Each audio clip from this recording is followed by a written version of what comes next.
श्रोते हो, आता आपण ऐकणार आहोत अहिल्यानगर जिल्ह्याचं वार्तापत्र। या वार्तापत्रात सरदार वल्लभभाई पटेल यांच्या 150व्या जयंती वर्षानिमित्त जिल्ह्यात एकता दौड उत्साहात, जिल्ह्यात अतिवृष्टीमुळे बाधित शेतकऱ्यांना राज्य सरकारकडून 1400 कोटींची मदत मंजूर आणि जिल्ह्याला जोडणाऱ्या विविध रस्त्यांच्या दुरवस्थेमुळे नागरिकांचा मनस्ताप। यासह ऐकूया आमचे अहिल्यानगर जिल्ह्याचे प्रतिनिधी मनोज सातपुते यांनी पाठवलेला ठळक घडामोडींचा हा आढावा।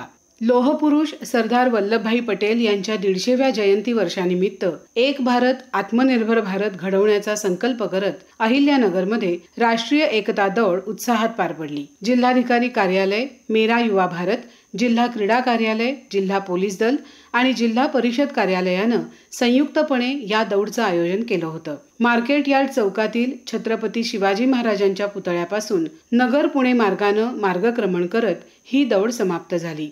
जिल्ह्यात सप्टेंबर महिन्यात अतिवृष्टी आणि पुरामुळे बाधित झालेल्या 8,53,265 शेतकऱ्यांना अतिरिक्त मदत म्हणून 626 कोटी 26 लाख रुपयांची मदत राज्य सरकारनं पुन्हा मंजूर केली आहे। जिल्ह्याला आतापर्यंत 1472 कोटी रुपयांची मदत मंजूर झाली असल्याची माहिती पालकमंत्री राधाकृष्ण विखे पाटील यांनी दिली आहे।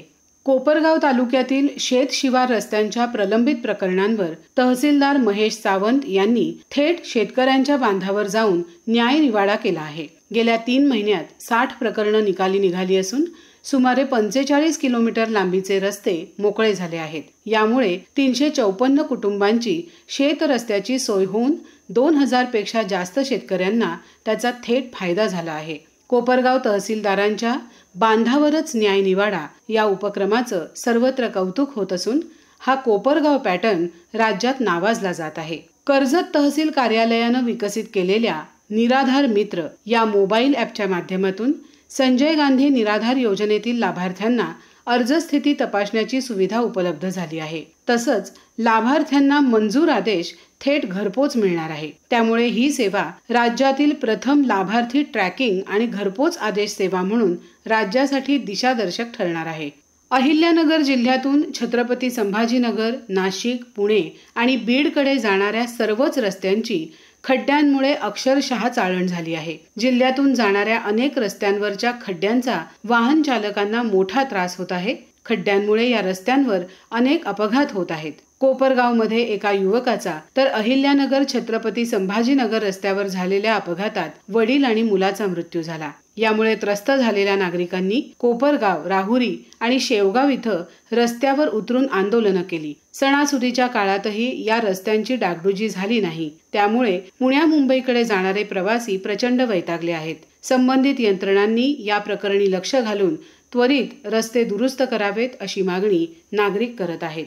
Mechanised infantry regimental centre and स्कूलच्या मैदानावर माजी सैनिकांच्या मेळाव्याचं नुकतंच आयोजन करण्यात आलं होतं। यावेळी वीरपत्नी, वीरमाता यांचा सन्मान करण्यात आला। माजी सैनिक हे अनुभव, शिस्त आणि देशभक्तीचे प्रेरणास्त्रोत असून आजही ते सर्वांना प्रेरणा देतात असं दक्षिण मुख्यालयाचे कमांडंट मेजर जनरल विशाल अगरवाल म्हणाले। माजी सैनिकांच्या समस्या सोडवण्यासाठी आम्ही कटिबद्ध असल्याची ग्वाही अगरवाल यांनी दिली। माजी सैनिकांसाठी लष्कर विभाग आणि शासनामार्फत राबवल्या जाणाऱ्या विविध योजनांची माहिती देणारं प्रदर्शन यावेळी भरवण्यात आलं होतं। तसंच आरोग्य शिबिराचं आयोजनही करण्यात आलं होतं।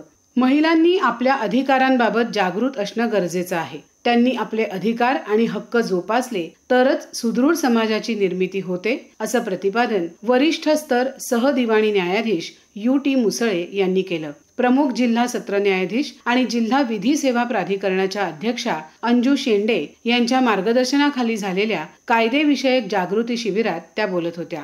भाजपचे विद्यमान आमदार, जिल्हा सहकारी बँकेचे अध्यक्ष, माजी मंत्री, ज्येष्ठ नेते शिवाजीराव कर्डिले यांचं नुकतंच निधन झालं। त्यांच्या अंत्यदर्शनासाठी पालकमंत्री राधाकृष्ण विखे पाटील, विधान परिषदेचे सभापती राम शिंदे आदी मान्यवर उपस्थित होते। मुख्यमंत्री देवेंद्र फडणवीस यांनी नंतर कर्डिले कुटुंबाची भेट घेऊन त्यांचं सांत्वन केलं। तर श्रोते हो, हे होतं अहिल्यानगर जिल्ह्याचं वार्तापत्र। आमचे अहिल्यानगर जिल्ह्याचे प्रतिनिधी मनोज सातपुते यांनी पाठवलेली माहिती आपण ऐकलीत। वाचन केलं होतं सविता म्हसकर यांनी। हा कार्यक्रम आकाशवाणी पुणे केंद्राच्या प्रादेशिक वृत्त विभागानं सादर केला।